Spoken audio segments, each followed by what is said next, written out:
Oi, gente, e aí, tudo certo? Bom, aqui é a Pinter e eu vou começar agora uma parte da matéria de trigo que chama funções trigonométricas. Antes da gente começar, tem algumas coisas que vocês já têm que saber antes de passar para frente nessa matéria. Primeiro, vocês têm que entender muito bem o que são as funções, ok?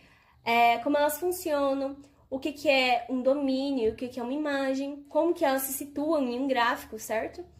Então, para isso, vocês vão ter que ter uma noção dessa parte que está dentro de álgebra, ok? Então, se vocês tiverem alguma dúvida sobre funções, podem me perguntar, ok? Que eu explico para vocês, mas também podem tirar dúvida com o professor de álgebra, tudo bem? E eu vou ver se eu não encontro algum material a mais para poder dar para vocês e vocês estudarem, caso ainda restem dúvidas, beleza? E outra coisa, a gente tem que ter em mente os conceitos já estudados em trigonometria. Então, são eles o seno, o cosseno, a tangente e a secante, a cossecante e a cotangente, tá bom? Porque cada um deles vai ter uma função representante. Então, vamos começar com a nossa função seno, que como a gente sempre começa, com o seno. Essas são algumas das características presentes na função seno, ok? E que vão estar presentes em todas as funções. Só que elas vão ter alguns diferenciais. Então, vamos ver quais são os diferenciais. Primeiro de tudo, a gente vai ter o nosso período. Tá, Pinter, mas o que é período? Vamos para uma explicaçãozinha breve do que ele significa. Todas essas funções que a gente vai abordar, elas são chamadas funções periódicas. Por quê? Porque elas se repetem em um intervalo de tempo. Um exemplo de periodicidade que a gente tem na nossa vida são as estações do ano. Pensa o seguinte, o outono, que é o que a gente tá, ele só vai se repetir daqui a um ano, ok? Então, um período, você lembra da ideia de tempo, ok? Quanto tempo, qual é o período de tempo que eu tenho que esperar para que isso se repita, ok? Então, qual seria o período do seno? Pensa assim, se eu tenho seno de 30, quanto eu tenho que esperar para que o seno de 30 se repita? Então, para chegar no 30 de novo, a gente teria que esperar 360 graus ou 2π, ok? Então, 2π, 360 graus, ou seja, uma volta completa, ok? A cada uma volta completa, você vai ter uma repetição de um fenômeno, ok? De um evento que seja o seno de algum valor. Falando sobre isso, a gente tem a nossa expressão, ok? Então, eu tenho aqui um f de x e ele vai ser igualado a alguma coisa. O que esse f de x simboliza?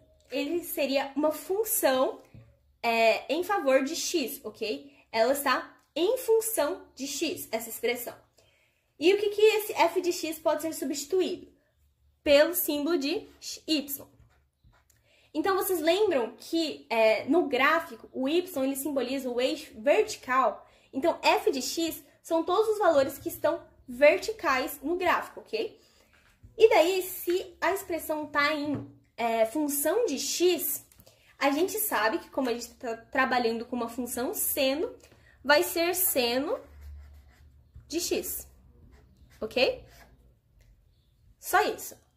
F de x é igual a seno de x. Mesma coisa do y. O y, ele é igual a seno de x, ok? Então, essa daqui é a nossa expressão da função de seno, ok? Bem simples, né, gente? Agora, então, a gente vai entender o que são essas relações de domínio, contradomínio e imagem. O domínio, para quem não lembra, ele seria a saída, ok? Então, seria o nosso x, certo? Porque o x vai ser o valor que vai determinar qual vai ser o resultado final, ok? Então, ele dá início ao nosso cálculo. Então, se o x fosse 30 graus, ele determinaria uma certa resposta. Se ele fosse 45, determinaria outra resposta. Então, ele seria o nosso ponto de saída. Certo? Nosso contradomínio, ele vai ser o quê? Ele vai ser o conjunto que vai envolver as respostas que a gente vai obter com o domínio, certo? Então, por exemplo, seno de 30 graus, a gente lembra que é 1/2, ok? Então, o contradomínio vai ser um conjunto que tenha esse 1/2 dentro dele, beleza? Então, o contradomínio tem que ter todas as respostas possíveis dentro dele. E é por esse motivo que o nosso domínio, nosso contradomínio, vão ser simbolizados pelo conjunto dos reais, que tem a letra R como símbolo. Então, o domínio e o contradomínio representam os números reais.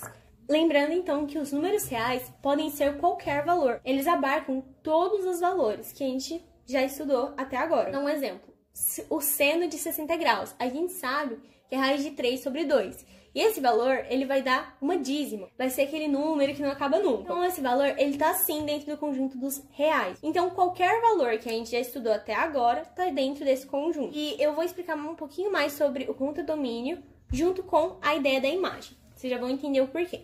Bom, a imagem, ela vai ser a chegada. Simbolizaria esse Y aqui. Porque a imagem representa qual vai ser a resposta final. Ah, se eu estava trabalhando com 30 graus como X, qual vai ser a minha imagem? Qual vai ser o meu Y? Então, eles estão bem relacionados. Pensando nisso, a gente tem que lembrar do nosso círculo trigonométrico. Por quê? Eu disse em algumas aulas que o círculo trigonométrico, ele varia de 1 a menos 1. Então, aqui, ele vai de 1 até menos 1, passando pelo zero aqui no centro. Porque ele está representando um plano cartesiano. Então, ele vai ter essas determinações, certo? Como ele tem essa variação, a gente não pode ter respostas para o cálculo que a gente fez que não sejam entre menos 1 e 1. Significa que o nosso conjunto imagem, ele vai ser simbolizado por menos 1 até 1. Por que eu usei 2 colchetes, então, para colocar ao redor desses números? Porque o intervalo ele pode variar de menos 1 a 1. E os colchetes estão nessa formação justamente por isso, porque a resposta pode ser menos 1, pode ser 1, ou pode ser qualquer valor entre eles. Se o colchete tivesse virado para fora, com essas partes dele para o outro lado, significaria que é um intervalo aberto, que não está abordando esses dois números, ok? Então, se ele tivesse virado para o outro lado, menos 1 e 1 não poderiam ser as respostas. Como eles estão voltados para o lado de dentro, significa que o intervalo contém menos 1 e 1, beleza? Bom, agora, de um jeito mais fácil para vocês entenderem, imaginem o seguinte, para quem não sabe direito o que é domínio, contradomínio e imagem. O domínio, ele seria a sua casa. Você está saindo da sua casa, ok? Então, é o seu ponto inicial. O contradomínio é a estrada. Você pode ir para a direita nela, você pode ir para a esquerda, você pode seguir reto. E a estrada vai te levar a diversos lugares, ok?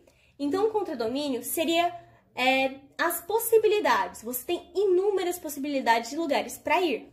Já a imagem é o seu lugar de chegada. Você vai chegar onde? Na escola? Você vai chegar no shopping? Você vai chegar na fazenda?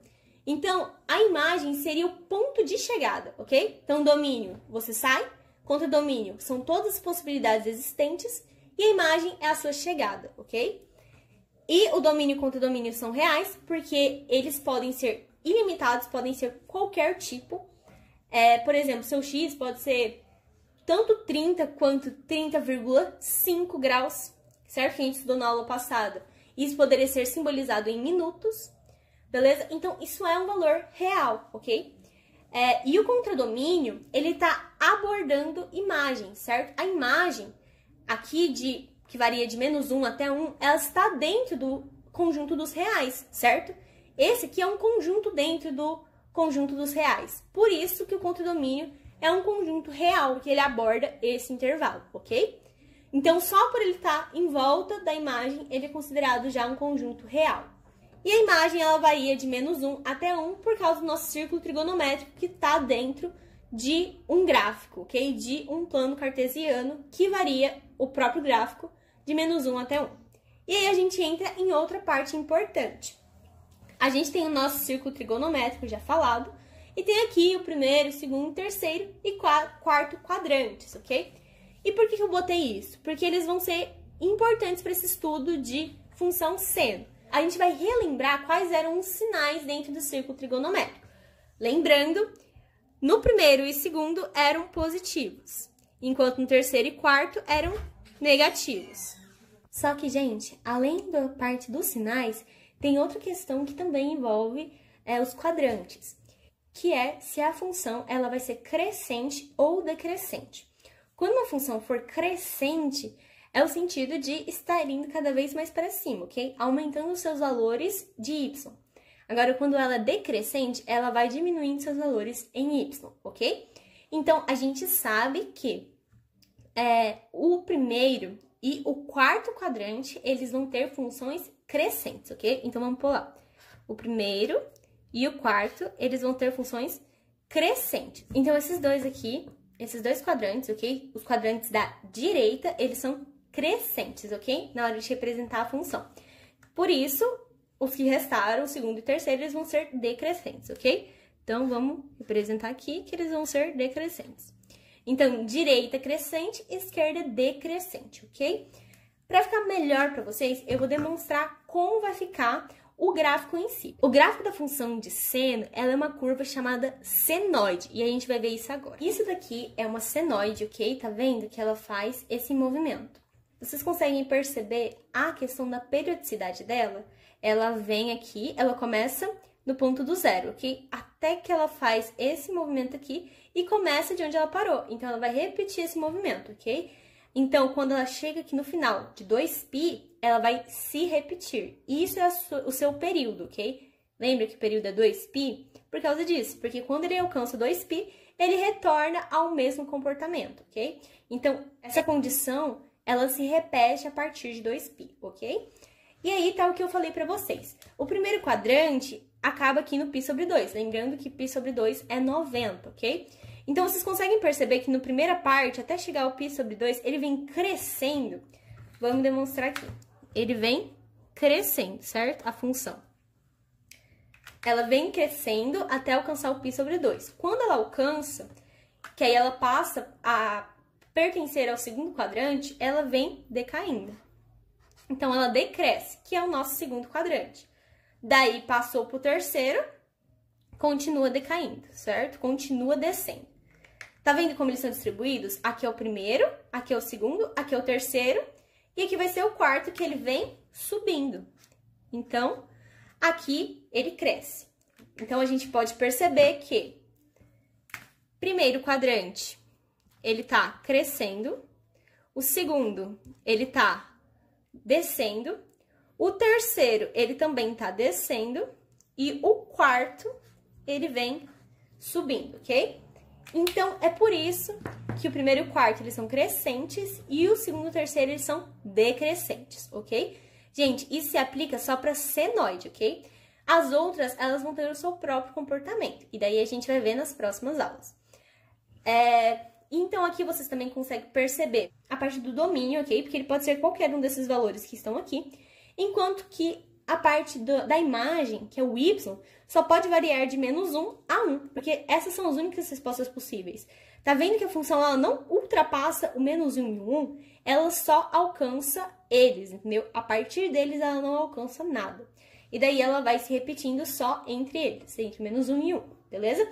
Então, essa é a demonstração da fórmula. Galera, pra quem gosta dessas coisas diferentes assim pra estudar, eu peguei esse papel, fiz essa estrutura, e eu peguei um cordão, isso aqui é só um cordão, tá? Cor de rosa pra chamar mais atenção. Então, pra quem acha legal, eu recomendaria fazer um destes, um modelo, e pregar assim na parede, sabe? Com fita, se puder, né? Claro. Porque aí todo dia você bate o olho e já enxerga isso, então fica mais gravado na sua memória. Especialmente porque é mais uma forma desenhada, certo? Então ficaria mais claro de lembrar como o senoide funciona, beleza? Mas é só uma dica que eu acharia legal pra vocês, ok? Quando a gente voltar até as nossas aulas presenciais, eu vou tentar fazer algo nesse modelo, beleza? Então, vamos voltar aqui para onde a gente estava, porque tem uma última coisa que eu quero falar a respeito da função seno, que é se ela é uma função ímpar ou se ela é uma função par. Bom, como que eu posso determinar qual é a função ímpar e qual é a função par? Primeiro eu vou falar sobre a ímpar, porque essa é a função seno, que ela é uma função ímpar. Então, por que ela é determinada dessa maneira? Porque se a gente pegar o valor seno de -x, a gente vai descobrir que ele é igual ao valor menos seno de x. Eu tô pondo aqui embaixo porque não cabe ali, tá, galera? Perdão aí. Certo? Então, seno de -x é igual a menos seno de x. Então, por exemplo, se a gente tivesse seno de -30 graus, seria o equivalente a seno de 330 graus. Porque se vocês lembrarem, 360 menos 30 dá 330.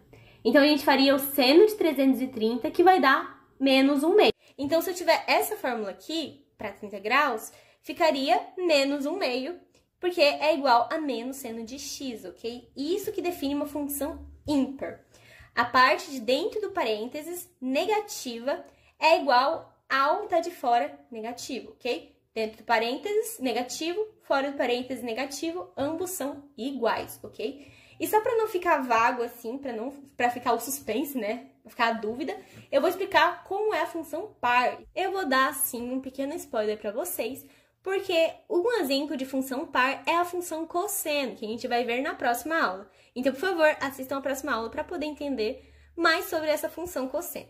Tô dando só uma adiantadinha para demonstrar por que ela é uma função par, enquanto a função seno é uma função ímpar. Então, a função par, ela funciona da seguinte maneira.